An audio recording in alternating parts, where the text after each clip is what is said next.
Brokos. Yes, Blake. Brokos, I've become just like you. I've mutated into you. We are now one. We have mutated into a greater being, and we will conquer all of Ikoria and its plains together. Hello, friends. Welcome. Welcome to a Titanovix deck tech video today. And today we're going back. We're going back to an earlier time when we were very into the Brokos. And he's back. I've decided to revisit Brokos and rebuild it. And what a great, cool mutate card. It is unique in the way that like the commander tax is like very like non-applicable to this card in many ways. So I'll read you the card and we'll talk about why I like Brokos. Brokos Apex of Forever is a 2-colorless, black, green, and blue. Casting cost. Legendary creature, Nightmare Beast Elemental. Wow, lots of keywords there. Mutate is 2 colorless, a blue or black, and then 2 green. Trample. Trample's good. You may cast Brokkos Apex of Forever from your graveyard using its mutate ability. So, what is mutate? Well, mutate is a mechanic where you can target one of your creatures that's already on the battlefield, and this card can either go over or under it, the one that's mutating. For instance, if Brokkos mutates over a creature, the creature will become Brokkos face up, the legendary creature, Brokkos. He'll be a 6/6, and whatever abilities that were below Brokkos and that previous creature, he'll also have those abilities too. If you go underneath the card, the stats will remain the same for that creature that it mutated underneath, and the whatever abilities that Brokkos has will also go underneath too. So like that creature will still have trample and so forth.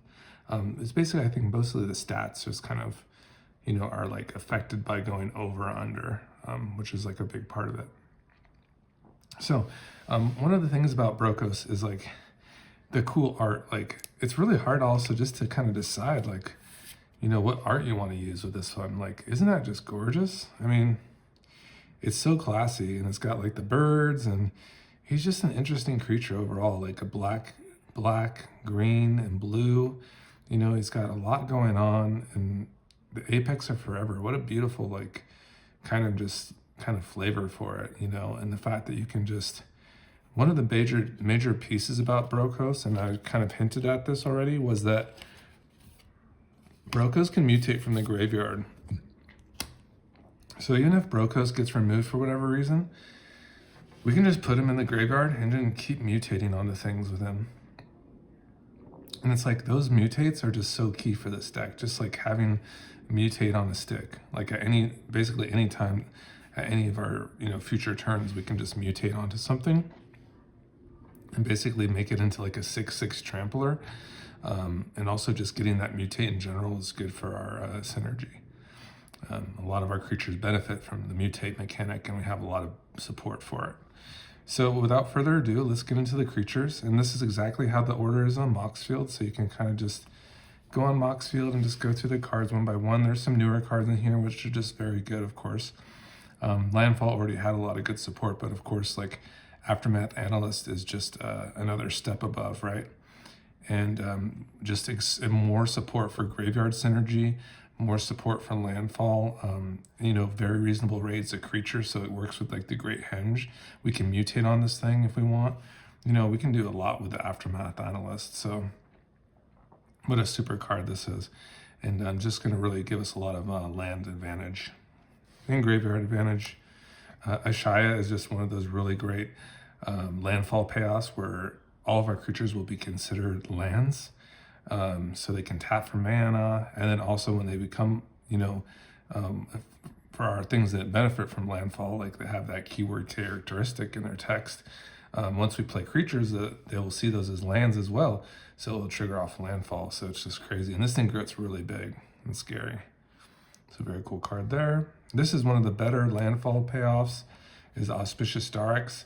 I'll be honest, like for mutate, I don't like to hover anything over like 4 for mutate cost, but of course I have some exceptions, and that will be like, for instance, for like an Auspicious Starix, where we're mutating onto something and then we're getting like basically free cards off the top of our library based on how many times it's mutated. So it just finds a permanent card and it puts it right on the battlefield. Sometimes you can get lucky, you know, and get a pretty nasty permanent to stick on the battlefield, you know, pretty fast. So really like that card, and it's just a big 6/6, so it's kind of nice.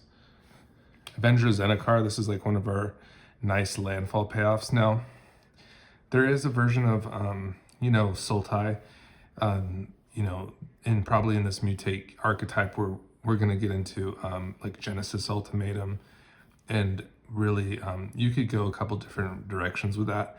And some people like, and I think everybody kind of experiments with like the, you know, the Trump characteristics of like fetching up an Omniscience, a Vorinclex, and like a Liliana of the Dread, you know, like basically those like kind of 3 cards that, you know, put your opponent into a really tough position, and it puts you in like a really strong board state and kind of locks up the game. This deck is a little bit different. I've explored those. People don't really like that very much, to be honest. It's kind of fun maybe to show someone that's like maybe not initiated into that, like in kind of a lock, that hard lock with Genesis Ultimatum, but we're going to be like more focused on like creature value and stuff. So our Genesis Ultimatum will look a little different. It'll probably be like an Avenger Zendikar, Craterhoof Behemoth, you know, maybe like a Breach the Multiverse or something, maybe even like one with a multiverse, you know, something fun like that. So, you know, definitely not put in the lock, just kind of giving us like a crap ton of value. So Azusa, very good here. Now, like an Azusa commander, you need to play like seriously like 60 lands probably, and that's not an underestimation of that. We're going to be playing about like, I think 46, 47, so a little bit on the lighter side for an Azusa, to be honest. However, we're going to make like Azusa tick is, you know, the Crucible of Worlds is going to do well, Ramming Up Excavator. We also have the Reality Chip, and also some other sneaky ones, like one with the Multiverse is like that 7 mana blue enchantment that we can play cards off the top of our deck. In addition, Bolas Citadel. So we're not playing Oracle. You know, I'm very, very selective with the kind of cards that lets us, you know, either play lands from the graveyard specifically, because we'll be building the yard, having a lot of fetch lands, or actually just give us lots of value in general, like Reality Chip, Bolas Citadel. Those let you just play lands and cards from the top of your deck, so it's just like value overload, and that's like kind of what we're going for in the Sultai build. All right, so a little bit of ramp here in the bird. I love Blossoming Tortoise for this deck, just builds the yard. What an MVP, just gets our lands back. Really good with those lands from New Capenna that just come in tapped and they sacrifice themselves, so you get them on like, you know, they just get like endless value from them over and over again. So I really like those ones, of course. So I love the Blossoming Tortoise. Again, we're going into our mutate. As long as they're giving us value, that's kind of what I'm caring about with my criteria for mutate. Basically 4 mana mutates and less is kind of my objective. And if they provide value, they're obviously more, you know, considered over some of the others. So like the Boneyard Lurker, getting that's like a card from the graveyard is very good for the mutate. Here's just a Craterhoof Behemoth just to like kind of end games, really overpower the opponent. Delighted Halfling for a little ramp. Dryad for some additional landfall, fantastic. Gem Razor, just a nice one there. Whew, so good for the 3 mana, just the 3 mana like mutate. You can't really go wrong with that. And it destroys like an artifact or enchantment each time it mutates, very good. Here's a Caryatid, just good for our 6 power commander and our big creatures in general. Nice mana dork there. Ivy is fantastic, so imagine like doubling our mutates basically with an Ivy on the battlefield. It'd be nice to like mutate like a Auspicious Starix over something and then target also Ivy with the same criteria, and then all of a sudden that we have 2 mutates going off at once. You can imagine like a Vesuvian Duplimancy too, with an Ivy, like, and making more non-legend, more Ivies essentially, and then like having them all repeat the process of copying the mutate spells. Oh my god, it's just crazy. Like it's like the Inception. I watched a video, like a Magic video today. It was kind of an interesting some guac, MTG guac or something, and the Inception deck. It was cool. It was cool. That's kind of this is like, you know, like the mutate within the mutate within the mutate. So it's just some crazy stuff, really. But I'm looking forward to it. Coma. I love this like Simic baddie, right? And it's just really nasty guy. Really good for commander. We were just making all those coma coils, turning off like opponents' creatures if you have to, making them letting your creatures being able to swing on opponents too, which is nice. Giving this indestructible is nice as well. Lotus Cobra for that landfall. What a nice deck. You know, I got all the pieces here, just that nice Migratory Great Horn there. Nice low mutate cost will fetch lands up, perfect for this mutate landfall deck. Nissa, maybe to find us like an Ashaya, you know, maybe an Aftermath Analyst. Let's go. Let's go. Otrimi for like that additional mutate value. We're going to be building our yards with cards like Incarnation Technique. And so this one slots right in where we're going to be able to like hopefully get some value in returning some mutate creatures from our graveyard to our hand. It's a nice one there. Paradise Druid. This one's a nice mana door because it has that hexproof too. So, you know, we can mutate onto this, maybe play some spells earlier on in the game, like utilize this for ramp, and then we can also utilize it as kind of that safe card where we'll have hexproof and, you know, be very resilient against some spot removal. Parcel Beast, mainly because it's just the cheapest mutate cost. Like other than this and the Sea Dasher Octopus, the Sea Dasher Octopus, of course, is much better just for like getting cards. This one's effect is not the greatest. I mean, it is landfall orientated though, you know, so maybe it's not the worst, but it's not either the best ability either. So it's fine. All right, so there's the Parcel Beast. Just really like the low mutate on that one. This one will bounce creatures, so it's pretty acceptable for that 4-cost mutate. So that one's nice. We have the Raminep Excavator to get into our graveyard. This one's nasty. This one can actually do land destruction for that low cost of 4 mutate. So it's kind of a nasty guy, to be honest. Really nasty card. Here's the Scoot Swarm, of course, for our landfall. Just a crazy landfall card. Sea Dasher Octopus, that low mutate cost. Very nice, of course. When this creature deals combat damage to player, draw a card. Very nice. Love that. Love that. Sylvala for our like 6 power commander works very well, of course. Our bigger creatures. Sheoldred. What can I say, man? Just copying this thing with a Vesuvian Duplimancy is just outrageous. You have to be careful though, guys. You can't flip the token, okay? If you pay into this, like your token has that ability, but if you pay it, like if you make a token of Sheoldred and you pay into this, your token fizzles. You like don't get the flip. You don't get this flip side. So don't do that. Yeah, you want to flip the card that is not a token. You want to flip the card itself, okay? So there's that. Sheoldred is great. Get Rock Monster. Wow, what a freaking card this is. It's unbelievable. I just can't believe how much value this thing gets. It's just like it's now see the thing about this? There's a new Get Rock Monster here and I have a slot for it. You'll see it in the Moxfield. It's like the Ravenous Ride, Get Rog the Ravenous Ride.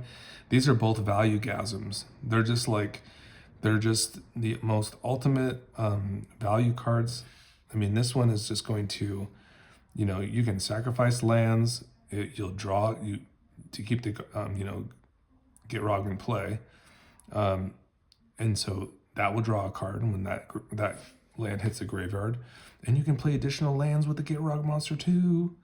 This thing is crazy. It's a 6/6 Death Toucher. It's nuts. So, I mean, things go into any land going into your graveyard, like from anywhere, you just draw a card. So it just draws like a crap load of cards. And this one I mentioned, Get Rog the Ravenous Ride. I have to get it. Of course, it's a new card. It's fantastic. I watched Amazonian play Brawl Stars on it, and it was just like, I could not believe the value you get out of that card. I can't believe people are not playing it standard. I cannot believe it wasn't played like on the World Tour. That just came out. Was that card legal in that set? Like, it must be part of standard rotation. That card is insane. That card is just completely whacked out. So yeah, you can just basically saddle it with like a creature you deal damage with it's a 6/6 haste, and then you can go ahead and sacrifice that creature based on its power. You draw that many cards and you can play that many lands from your hand to the battlefield. It's based on that creature's power. It's just like absolutely insane. So it'd be great with our 6-mana commander that we could just get value from and then mutate back onto something else. It's totally fine. Absolutely fine with me. So that one's going to be great. Here's the reality chip. You just get tons of value from this in landfall. You just slap this onto something, you just play from the top of your deck. It's great. Nice art too. I got in that pack. I think I got that in like a set booster. It's fantastic. I really love Kamigawa a lot. All right, here's Tyler's Provisioner. This is just a crazy landfall card, just making all that treasure when a land comes on the battlefield. Just really accelerates your mana pool. Toxrill. So like I said, we're deviating from like the Vorinclex, Planeswalker, kind of like Genesis Ultimatum. We're focused more on like creature payoffs. Toxrill definitely fits into that. Just a nasty creature. Will just really give you a lot of value and kind of clean up opponents' boards. So we really like Toxrill here. Ooh, here's Vorinclex. Just another badass. Just another baddie. What can I say? Just fetching up those forests for us. Any forests we want. Zygote Triomes, Rhinewood Forests, Rhinewood Falls, anything we want. Any of those things, just put them in there. No, that's great. The Vorinclex. And flip that thing over. And we're going to be putting some cards in our yard and bringing some creatures back. And we got some bad boys in here, so it's going to be fine. So here's going into our sorceries. We have all the nice multi-phase cards like the resurrection spells like Agadim, Balaged, Blood on the Snow for removal, Breach the Multiverse. These Sultai spells are just so very strong. They're so graveyard orientated. They're so devastating to opponents. If your opponents don't come prepared with counter magic, they're going to be in a very tough spot. Incarnation Technique, just another really great card to build our yard. Get a lot of value from our creatures. A little bit of ramp from Nature's Lore. A Reanimate because we will be building the yard. So Reanimate kind of seems like a strong spell to fit in. Seagate Restoration. Wow, just another nice like multi-phase card. Could also be a target for our Genesis Ultimatum if you really want to kind of go value to Value Town. 3 visits for ramp, some a little bit removal with a Toxic Deluge. You can play Meat Hook or Toxic. I think Toxic Deluge is fine here. Turn Timber Symbiosis for a little bit of value for our creature. So fetching up a creature, digging into our library for it, or playing this as a land seems fine. Entis Restoration for sacking a land, and then bringing in 3 basics if we control a creature with power 4 or greater. Definitely good for our Brokos. We would definitely meet that criteria. Hagra Mauling for removal. Of course, can be played as a land. Jawari Disruption, same thing. Can act as like a sneaky counterspell or be played for land. Remember the keyword play to be played. So a lot of these things can be played from our library as well as lands because we'll be playing them, not putting them. So these, of course, are very good in that sense. Malakir Rebirth for that, putting in, letting our creatures, stave off death if they're being like targeted. Come back immediately tapped or played as a land. Here's our like kind of lone counter spell, which is just very good. Mana Drain, what a card. Wow. I got to finally play this card like in Brawl. They just like released it recently and it was just out of this world. It was just unbelievable. So I can't believe this card exists. Like you get to counter a spell and based on its cost, you get to add that colorless at the beginning of your next main phase. So if you counter like a 5 mana spell, you get 5 colorless mana in your mana pool. It's out of this world. It's crazy. This is my only proxy in the deck, and I'll probably get the real one, but it's nice that I just have it kind of, that was a good, proxies were good, right? They can kind of shore up your deck, but yeah, I'll be looking at I think it's definitely gone down in price with the Outlaws, so definitely be looking for that mana drain for sure. Soul Shatter, that's a nice one too. I don't know, my mind always gravitates towards Soul Shatter for this deck for some reason. I just feel like, I don't know, it just like has to be in there. Like I don't gravitate it towards like my mono black deck, but for this one, I don't know why Soul Shatter just like feels so right. And I feel like it is. I feel like it's a good choice. Here's my artifacts for the deck. So just, of course, the Soul Ring kind of takes the place of a land. Crucible of Worlds. You know, if you didn't like how Soul Ring was, you know, performing, you know, you could probably just put another land in. But, I mean, it's Soul Ring, so it can enable, like, a lot of, like, really interesting turn 2 plays, like, where you can play, like, a Tireless Provisioner, like, and then, like, play your land for turn and really start going off. So it is an interesting card overall, I'd say. Soul Ring, very good, of course. Then we have the Crucible of Worlds to play the lands from our graveyards. Very nice. There's the Bolas Citadel. So you can play the top cards of your library. And you can cast them and pay life rather than pay the mana cost. And then it has that sneaky text, sacrifice 10 non-land permanents. Each opponent loses 10 life. That's another sneaky part about it, huh? Great Henge, just amazing card advantage and ramp. Black Market Connection seems to like go into every black deck overall. The fact that it draws, creates boards, and makes mana and through treasures is unparamount for 3 mana. It's probably the best card like in a long time that I've seen. If you're going against this, you're probably going to lose. You know, it's one of those cards like you're probably going to lose. You know, this card is just very good. If it comes down at a reasonable rate, very hard to beat a black market, in my opinion. Okay, so when we have our exploration here for our additional lands, kind of takes the place of a mana dork that you might play in Brawl. We're going for a more powerful card in exploration, which is just surely more powerful. Puts down additional lands for you on each of your turns. One with a multiverse. I like this one better than Omniscience, I think.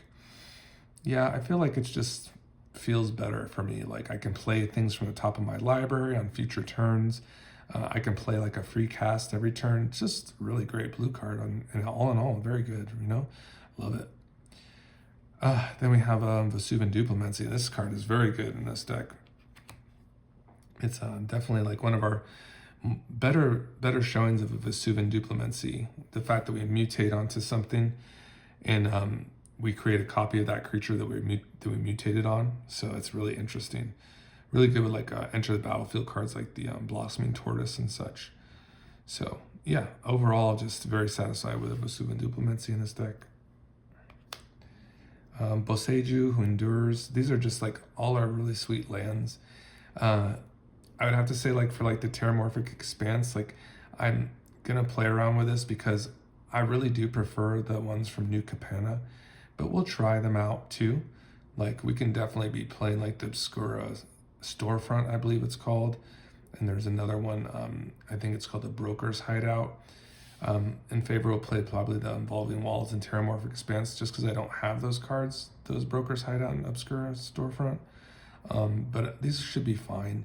And these kind of enable maybe landfall later too. Like maybe not all the time you want to like get into landfall. You know, you might want to like save it maybe for later, maybe to shuffle your deck. So that's like the kind of the benefit of like these Terramorphic Expanse and Evolving Wilds, right? Then we have some nice duels here, and then we have some nice fetches. We have fetches throughout, of course. A bounce land in the Golgari Rot Farm. We have a couple man lands here, which are nice. Here's some of our fetches. We have some nice channel lands here, some nice shock lands. Prismatic Vista for our basic fetching. Got a good abundance of snow lands too for our Blood on the Snow. So we're playing more forests than anything else. A couple islands, like about 4 islands, and the rest, some swamps, of course. A couple channel lands here, and rounded out with some fetches, Triome, and a couple more duels, more snow duels. So that's the deck. I like this one very much. Let's get Brokkos on the top here. Our guy,